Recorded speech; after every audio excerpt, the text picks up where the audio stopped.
Alright, everybody. For today's critical thought, we're going to be talking about the concept of dead time and what it means for game design and playing a video game and why it can hurt a title, especially ones that are meant to be replayed or played over the long run. Now, the official definition of dead time is the period or the time in which someone or something is inactive or unable to act productively. And that is the perfect case of what it means for video games. A while ago, we did a critical thought on what is grinding, or what is the act of grinding when playing a game. And in that case, that was when all options for progress or for momentum was reduced to one. The ever popular, you must kill random enemies until you level up. You must do so-and-so to unlock the next quest chain, and so on. But dead time takes things a step further, and this is the time spent playing a game when nothing happens. The player is essentially in a holding pattern until things can be moved forward or until the dead time is up. Now, what's very interesting about dead time is that it occurs in every video game ever made, no matter what. And we can talk about dead time on a small scale when we're referring to like the act of the loading screen in between levels, the time you must wait for a door to open, or to access an inventory. And we can even go further than that, talking about more serious examples that take more seconds, or even some cases maybe even a minute. Now, with that said though, this is what makes talking about dead time tricky, is that every game has it, so it makes it very hard to talk about why this is a problem, or why it impacts the playability or play experience of a game. But the point is, dead time in most cases that we're going to refer to, it can be tracked to milliseconds or just a few seconds at a time. The problem is when this is repeated constantly while you're playing a game. Imagine if every minute you spend playing a game, 10 seconds are going to be considered dead time. Now again, in a short run that doesn't mean much, but we're talking about 20 to 30 hours of playing a game. That time spent not playing will add up. And this is one of the more common aspects of a game just becoming annoying to play. And this could be someone quitting a game and not exactly knowing why the game is being frustrating to play. Now, when it comes to dead time, as we're going to talk about in a post on Game Wisdom, there are two key areas where dead time can be seen, or where you can start to trace it. The first is any example of something distracting or removing the player from interacting with the core gameplay loop of your title. And again, the core gameplay loop is the main game system of your title, whether it's platforming, managing an army, building a base, first-person shooting, and so on. Any time spent away from that is time spent essentially in dead time. And in the post I have up, or that's going to go up, I have the perfect example. In Super Meat Boy, every time the player dies, they are immediately put back into playing the game. Now imagine if things were like this.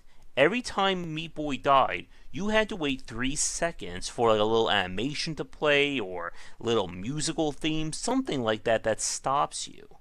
Now again, 3 seconds doesn't sound all that much.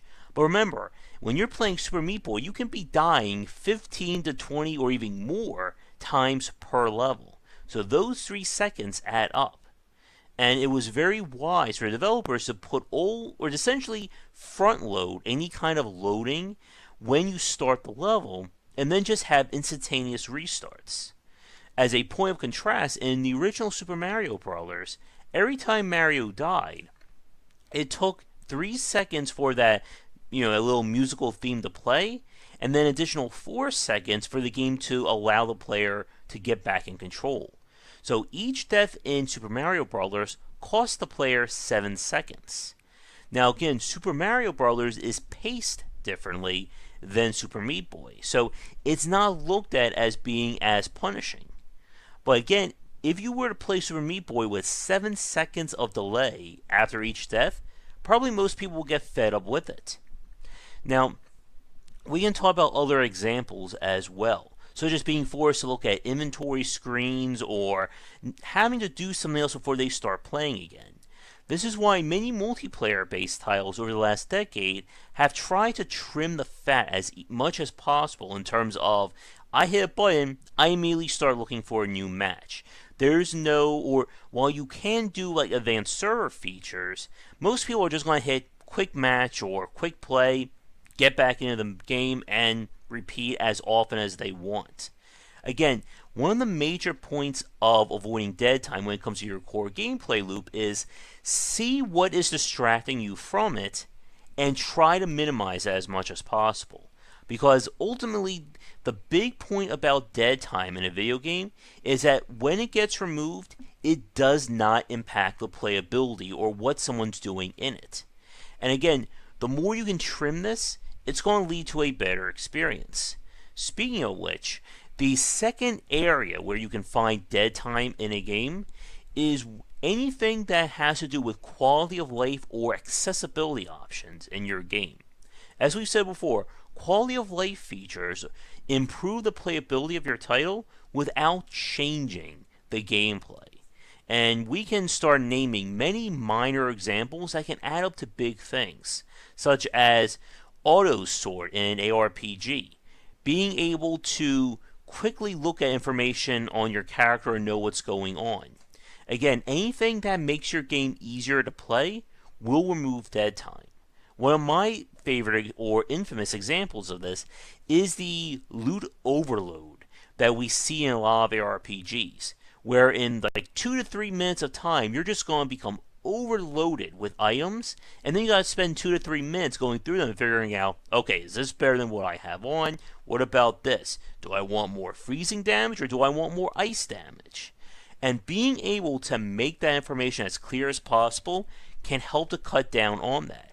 Again, with Diablo 3, the game just simply breaks it all down into, I think it's power, defense, and life. That's it. I don't need to worry about anything else, but if I wanted to look deeper, I could. But if I'm just in the mood to zone out and kill enemies and grow more powerful, I am free to do that.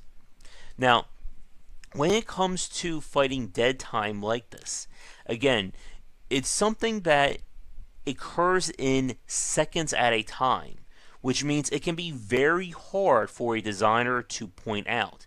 But look at where people, and this is again where playtesting comes into factor, or can be factored in. If people are getting annoyed or they're giving up at a certain part of your game or dealing with a certain part of your UI, that's a good example or a good area to look at to see if you can trim out dead time. Because again, at the end of the day, this is something that doesn't help your game. This is padding, or it's fat. Now, in very interesting cases, we can look at dead time when it's actually playing your game but nothing is happening. And a really good example that we ran into lately was from Starward Rogue. If you missed our video, Starward Rogue is a top-down shmup roguelike from Arcane Games. You explore procedurally generated levels, find the boss, you move on to the next floor, rinse and repeat. But there is dead time in this game when you have to backtrack. And again, when we talk about dead time, it's when the player is not doing anything productive. And backtracking through a level is certainly an example of that. And again, this can maybe take 3 to 5 seconds over the course of maybe 5 to 10 minutes of playing a level. But it's time you're wasting that you could be doing something more productive. And the contrasting point that we talked about is from Monolith, another shmup roguelike from a different developer. What they did was say, okay, you've been to a room, you can teleport back there as long as you're non-combat at any point in the level. And again, it works. It keeps the game focused on the core gameplay loop, it reduces dead time, and ultimately makes the game more playable. And when you do this, it helps your title.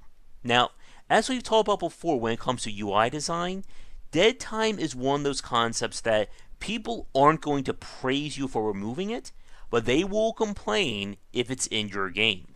Now, for those of you watching this, can you think of examples of dead time that have just, rubbed you the wrong way and just made a game to the point of being frustrating or annoying to play? And can you think of examples of games other than Monolith that managed to remove dead time and ultimately made it more playable? Let me know in the comments below, but otherwise, thank you for watching today's Critical Thought. Be sure to check back for daily discussions on game design here and on Game Wisdom, where we examine the art and science of games. And if you'd like to suggest a future topic, let me know. But otherwise, have a great day, and I'll see you all next video. Thank you so much for watching this video. If you enjoyed it, be sure to like and subscribe to the channel. Check back around 10 Eastern for regular streaming. If you'd like to suggest games for me to cover or topics to talk about, let me know in the comments below. For a collection of my writings as well as weekly podcasts on design, check out game-wisdom.com. To support the Game Wisdom Patreon, you can find us on there on patreon.com/gwbycer. $1 will get you into our private Discord channel where we talk game topics and more. $5 will get you voting privileges for any major event, including the Saturday Night Grab Bag, Patreon-funded goals, and more. Thanks again for watching, and I hope you enjoy more videos here on the Game Wisdom YouTube channel.